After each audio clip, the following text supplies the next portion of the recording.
Hey, welcome to the Connect, Grow, Multiply podcast. Kurt, the co-host. The co-host, co-manager. I'm doing great, Michael. Good, how are you doing, brother? I'm doing great. I'm actually super pumped. This is July 4th weekend, right? It is. It's Sunday.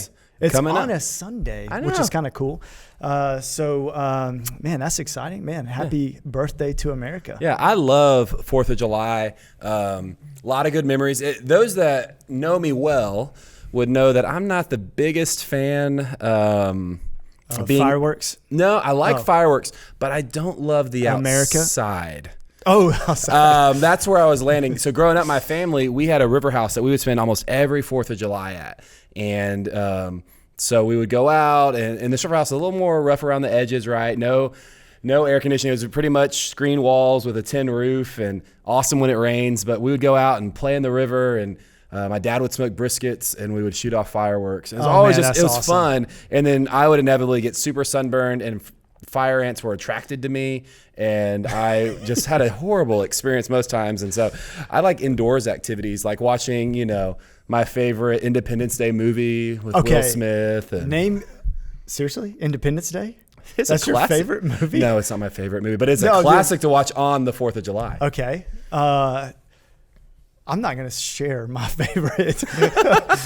Man, I love war movies. Oh, yeah. I love war movies. Oh, yeah. But The Patriot get me in the field is one of the best for American freedom. It is a great weekend because, we do get to celebrate what America stands for, and that is freedom. I mean, it is just, that is what America is known for, is democratic freedom, right? And it's just incredible. So. Yeah, what a cool place to get to live in. So many blessings that we have, and freedoms we get to take advantage of, and just cool. And it's cool that we have time where we can set aside and celebrate. And I think it's really cool that it's going to be on a Sunday where we get to come worship God, be with our friends and family here at church, and then also celebrate as that day goes on. I'm sure there'll be a lot of barbecues and celebrations, right? Going out, getting on picnic blankets and watching fireworks. And thinking too, a year ago, a lot of these big celebrations probably weren't happening, right? No. And not, or maybe not to the same extent as they normally would. And so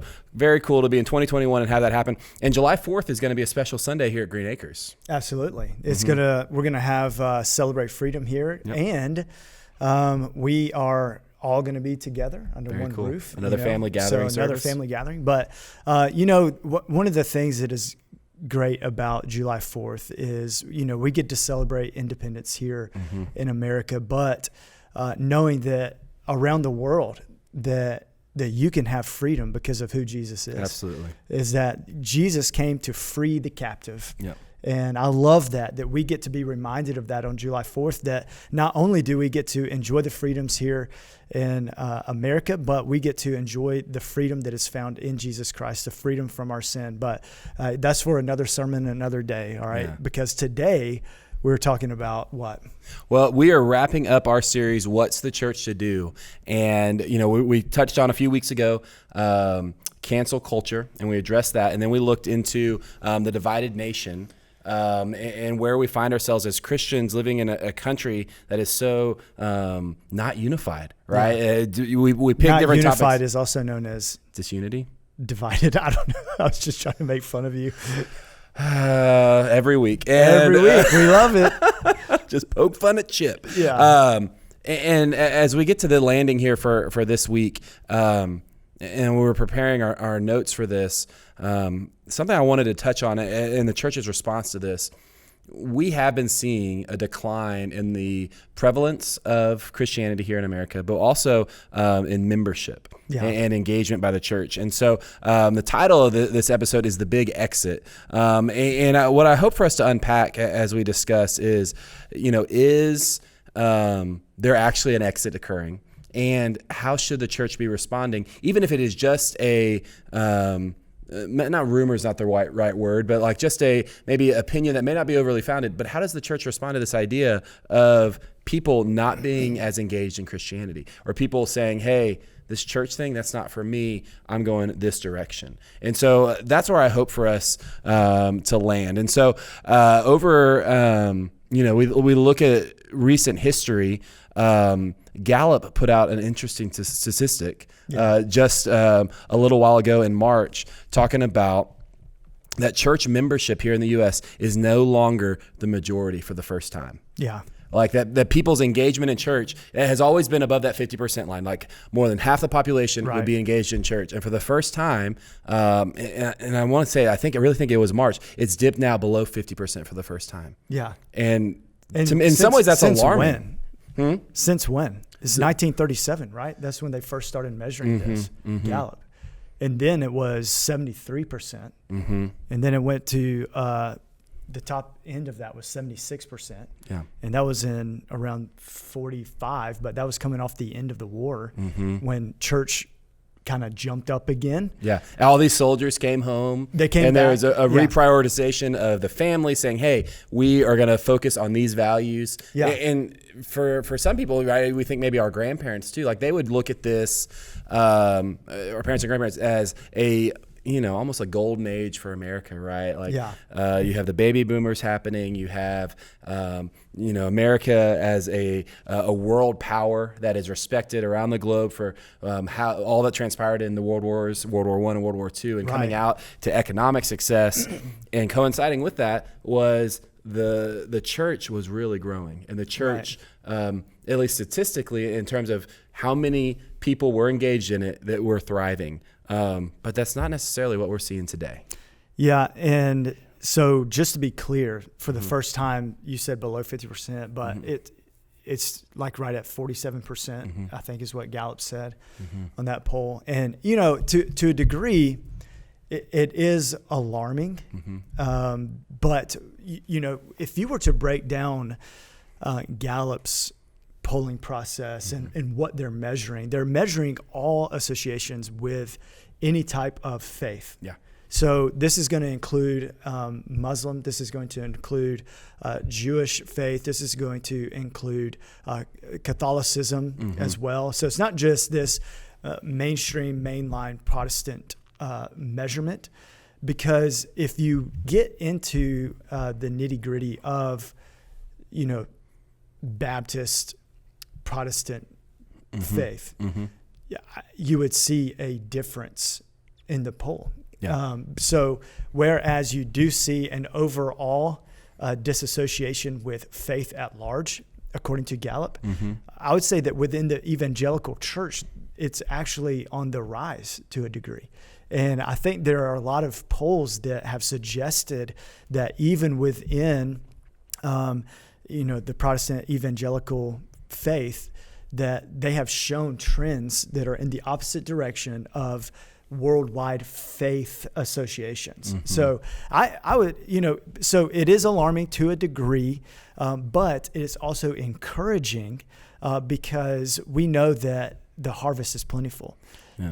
And I think on that end, it is energizing. Even in the last, 6 months to a year, we've heard some great stories from around, there's always, you can go around the globe and hear from missionaries and see movements of God that are occurring. Right. Whether they be Muslims in the Middle East returning or turning to Jesus, whether it be the work of the church in China and salvations that are occurring. Those can always be super exciting. But even you look at churches right here in the U.S. who are seeing, hundreds, if not thousands, being baptized and people seeking restoration for their lives and finding hope in Jesus. Right. Those are encouraging statistics.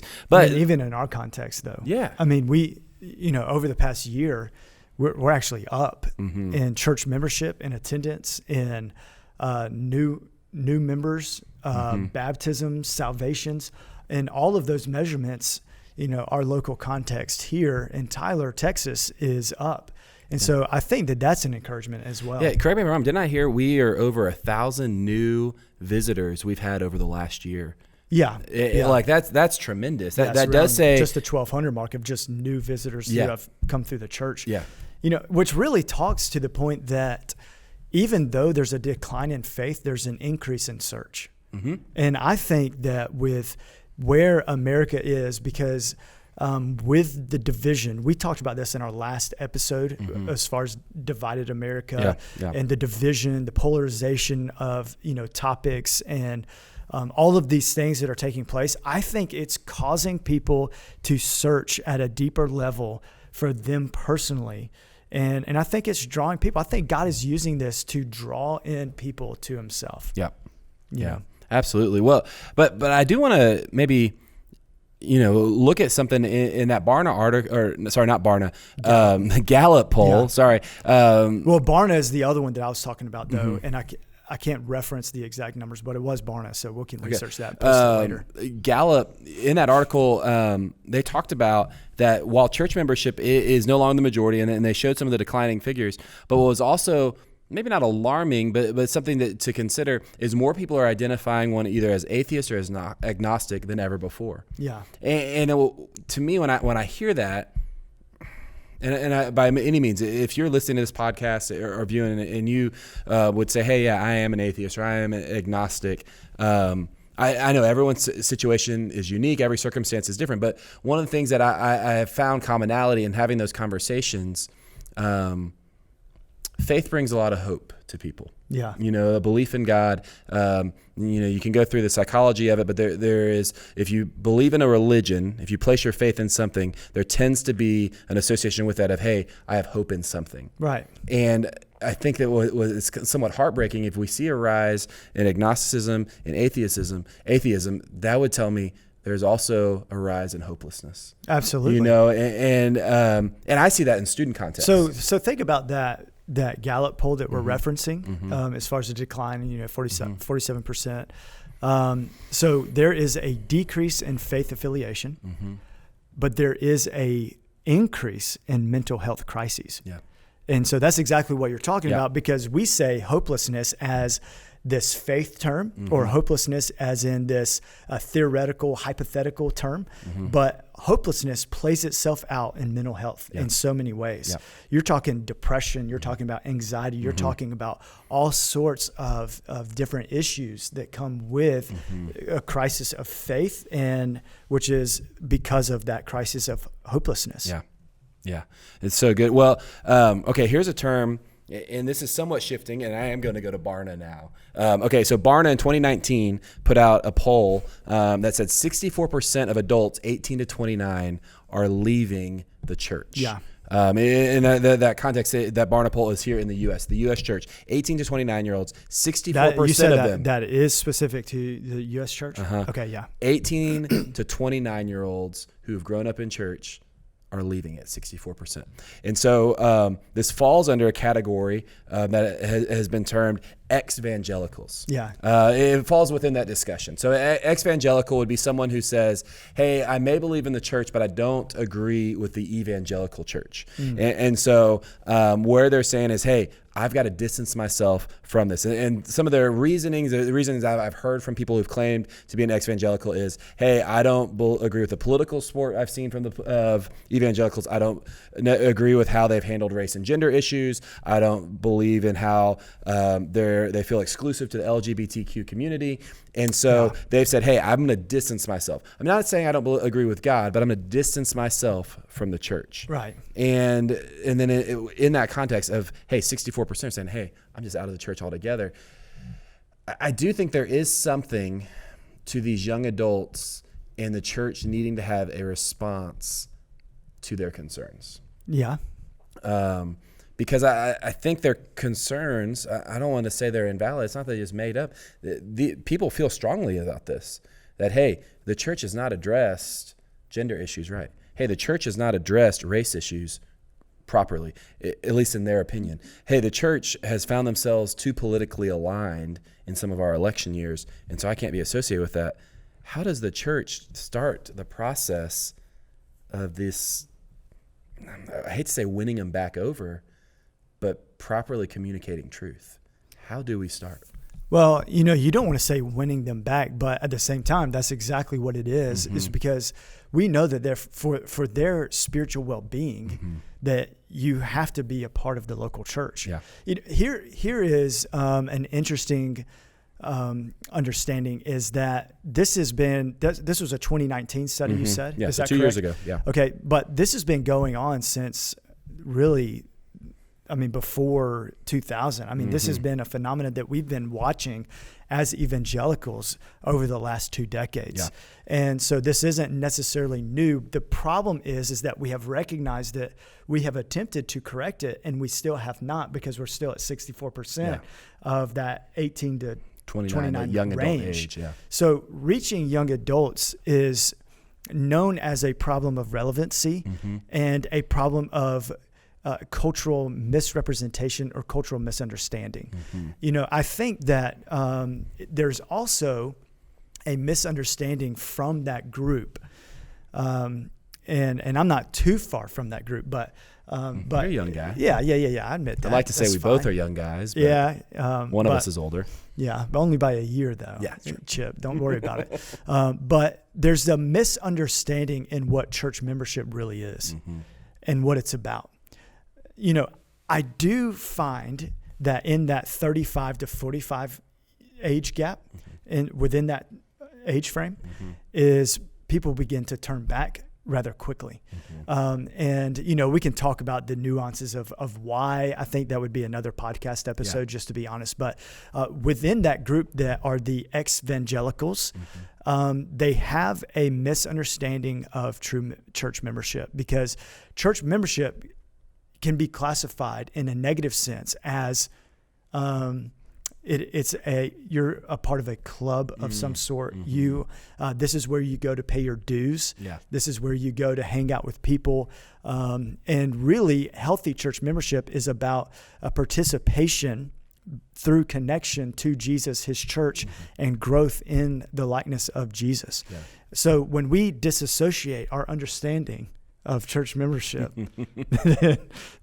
what are you giggling at? Well, I honestly want to know. No, so did I say something funny? It's not that you said something funny. In my head, I've heard for a long time, we have issues, because this age bracket we're talking about with the ex-evangelical is 18 to 29. Did I say something funny? No, you really didn't. Okay, good. Okay. I'm starting to doubt myself now because he's giggling at me. He should have confidence. Okay, He should have confidence in who he is. I've heard for so many times, hey, as the church, are we doing enough in teaching proper theology, and so what you're already discussing, it's a misunderstanding of what it means to be a church member, to be a part of the body. If we have bad teaching, if we have bad theology, if we focus so much in our kids and youth programs on the me instead of the he, right? The he being Jesus. If we've done these things, we've kind of set ourselves up. Yeah. Right? But there's a personal responsibility. It's not just... No. But there's a church responsibility as well. Because, if we're talking about a true ecclesiology, and then we're talking about a interdependence, we're talking about the fact that, according to Paul in 1 Corinthians chapter 12, that you and I are desperate for one another. Not only are we desperate for Jesus in his work in our lives, but I am also dependent on you as you are dependent on me. There's this interdependence that we see throughout Scripture, not just 1 Corinthians 12, not just in Pauline theology, but also in apostolic in our apostolic understanding of Acts. When you see that in Acts chapter 2, verse 42 and on, especially that verses 42 through 47, you see this true understanding of what it means to be the body of Christ, what it means to be the body of believers. And when you disconnect from the body of believers, you are announcing not only a poor ecclesiology, but a misunderstanding of the church's role in your life and your role in the church's life at large. Yeah. That's the issue. Well, and the image of marriage that we see in that relationship of Christ and the church. Right. They have to go together. You come across people who say, hey, I'm a Christian, but I can't associate with church. Church has burned me, or hey, church, I just can't do that. I don't agree with everybody, but I love Jesus. Yeah. And there's got to be an understanding when you look at God's word, and specifically the New Testament, that the church and God and a relationship with Jesus and knowing who he is, what you're saying, they have to go together. They have to work together. Yeah, you can't disconnect Jesus from his body. Yeah. And so that's a great point that you bring up. And so, our values here at Green Acres Baptist Church, just in our local context, the way that we like to explain this is that we feel called that we are to connect people to Jesus and his church, because you can't have one without the other. True. And to be really in the fold of God, you have to be connected in his church. Now, the church is not the means of salvation. The means of salvation is by faith through grace, and it's through the blood of Jesus alone. But he has given us his body as a gift for support and as a gift to practice our gifting. And so you can't grow. Okay, so the second part of our value is we connect people to Jesus and his church. You grow in the likeness of Jesus. You multiply for the purpose of Jesus. Yep. All right, that's where we get our Connect, Grow, Multiply podcast. Our CGM podcast is based on this, that we want to help people grow in the likeness of Christ. You cannot grow in the likeness of Christ disconnected from the body of Christ. You can't do it. Yeah, absolutely. Well, and we've highlighted here a couple of reasons maybe why there is a perceived decline, right?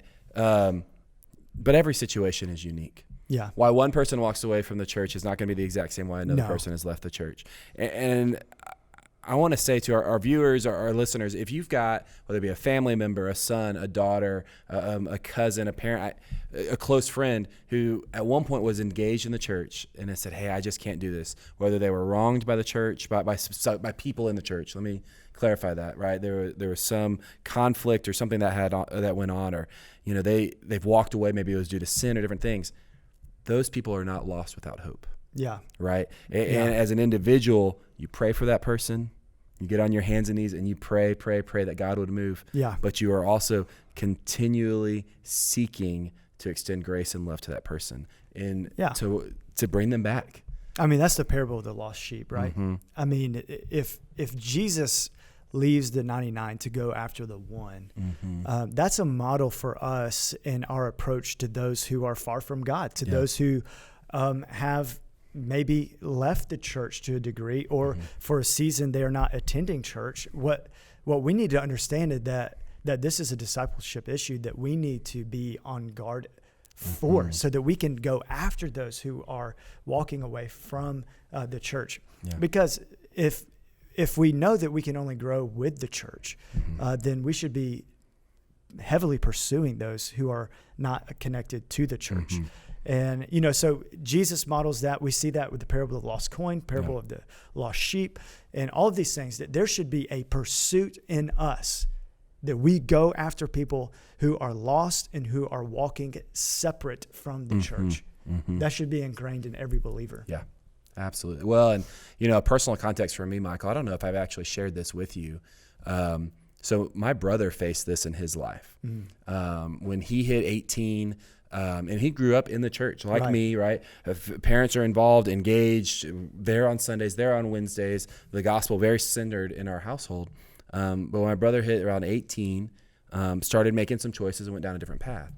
And for him, and I've heard him share this, what kind of pushed him, even when he was ready to repent of the wrong choices, the sin in his life, was people in the church holding still that sin and that judgment against him. And it, for years, kept him from wanting to come back in the doors of a church. Wow. For years. And he carried that. But on the flip side, there were people who were passionately pursuing God in prayer over my brother's life. Right. My mom had a prayer team that daily were going in prayer for my brother. And this is for years. Yeah. For years. And I can remember at 15 years old, my brother calling me one night. It was well after I should have been asleep.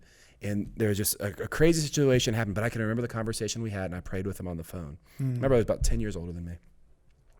And at that point was where the light started going for my brother to see, hey, nothing I've done is outside of God's grace and mercy. And that the church, there's a reason for me to get back to the church. Yeah.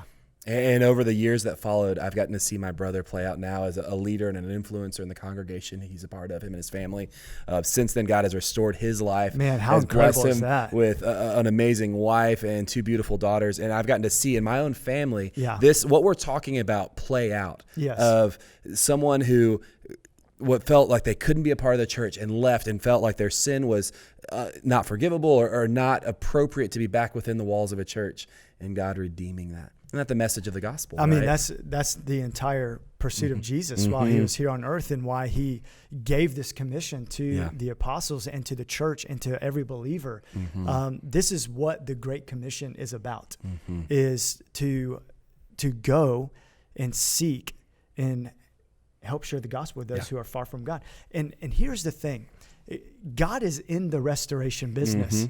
Like he wants to restore that which was lost. He wants to redeem that which was lost. And I love that about the gospel of Jesus, because, you know, when we're talking about people trying to separate or distance themselves from the church, you first and foremost need to understand that this is a person, not just another number. This is a actual individual who God cares about, who God values, and who wants to be involved in the life of the church. You know, so many times we get overwhelmed with the thought of those who are far from God. Because listen, the mission that God gave us is absolutely impossible. It is impossible. The Great Commission is something that you and I could never achieve on our own. But here's what is incredible, is that when Jesus gave the Great Commission, he prefaced with the fact that all authority in heaven and on earth have been given unto me. So and then he ends the Great Commission on the fact that he says, and I am with you to the end of the age. And so if you think about, the Great Commission is sandwiched in between these two promises, that you have my power and you have my presence. Now, therefore, go and make disciples of all nations. Absolutely. Go and pursue those who are far from God. Go after the sheep that is lost. Go after the coin that is lost, because you have my power, you have my presence, therefore go and do it. And so it's not dependent on us. It's us leaning into the Spirit of God and pursuing those who are far from him. Yeah, it's so good. I mean, like as we're landing here, how does the church respond to people leaving? We seek God to move in their lives, to provide us opportunities, or to provide them to encounter, you know, our friends, our loved ones, these people who've walked away, to encounter someone, to experience God in a new way. And we trust God to do that, because we know God is in the business of transforming lives. We know God is in the business of restoration and bringing his people back. And then what you're hitting here is we become serious about evangelism. That's right. We become serious about it. Not, you know, I grew up in the church, and I grew up around evangelism programs, right? I can remember, and I say this not as a slight towards evangelism programs within churches. Listen, they're essential. Well, and that's what really caught a fire inside of my heart was an evangelism program called Faith. And that's what I was getting ready to say. Faith was a big part of my church going Evangelism Explosion, another one, because it kind of sets you on a trajectory of being an evangelist. Yeah, you know? And we, as the church, can use these tools as a method, as a blueprint for us to communicate the power of transformation that Jesus provides. And so, you know, I think about that. I think it would be, you know, a miss on our part, Michael, if we don't share at least the Green Acres perspective of our evangelism method. So I actually just had a conversation 2 weeks ago. I was with a group of pastors. There were about 6 of us, and we were meeting with a pastor named Jimmy Scroggins.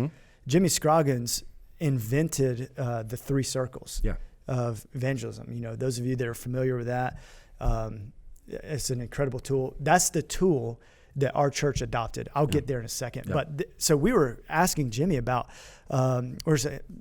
what do you do in your church to keep evangelism at the forefront? Anyways, he said this.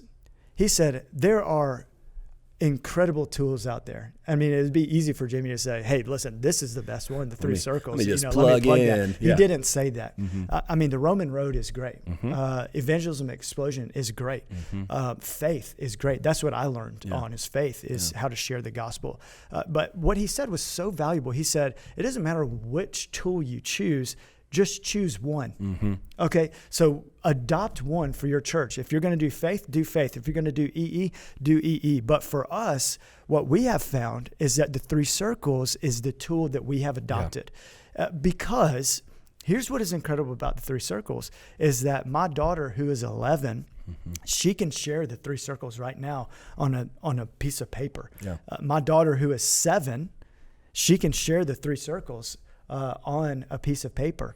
And my 5-year-old is close to being able to tell you what the circles are and things like that. My 3-year-old he's just a lost sinner right now. But what I mean by that is it's profound, so profound for an adult to really be able to dig in and to explain and things like that. But it's so simplistic that a child can understand it in the three circles. And so that's what we have adopted is the three circles of evangelism. Well, and I love the picture you just gave of your household. Yeah. Right? Because I think that's true. If any of our listeners have kids, right, start teaching young. Don't rely on, hey, at one point they're going to reach an age where it's taught on their Connect group hour or in this one, discipleship group or whatever. Start ingraining that. Mom, dad, pass that on to your kids. So that it's common language, that they see you sharing your faith with neighbors, with waiters and waitresses, with people that you come across in life. That it's common language to talk about Jesus. And it's not reserved for the pastor or for the camp or for the vacation Bible school. But it is the role and responsibility of every Christian, and that our next generation sees that. That's what's going to curb these trends. That's exactly as generations who get on fire about sharing what God's done. And the three circles, right? We talk about God's design. And we talk about the brokenness in the world and how sin is a departure from God's design into that brokenness. But that we have hope because of the gospel message of Jesus Christ. I want to make sure I get this right. That's why I'm looking at on my phone. The app, what it is. What is it called? It's called Life on Mission. Thank you. Life on Mission. If you have, on your phone, Apple, Android, download the Life on Mission app. It's super helpful. It lets you swipe, go through the three circles, gives you the scriptural context for them. Also training videos that Jimmy's provided and his church has provided. And it's all free. Free, great resource. And so if you're a Green Acres person, we hope you're already doing this. If not, jump on. And if you're not a Green Acres person, you're just someone, hey, I'm curious, go check it out. Go check it out. It's a great resource. And if you've never even heard the gospel, download it, read through it. And I'm telling you, it's an incredible resource. But we'll also put that in the podcast notes.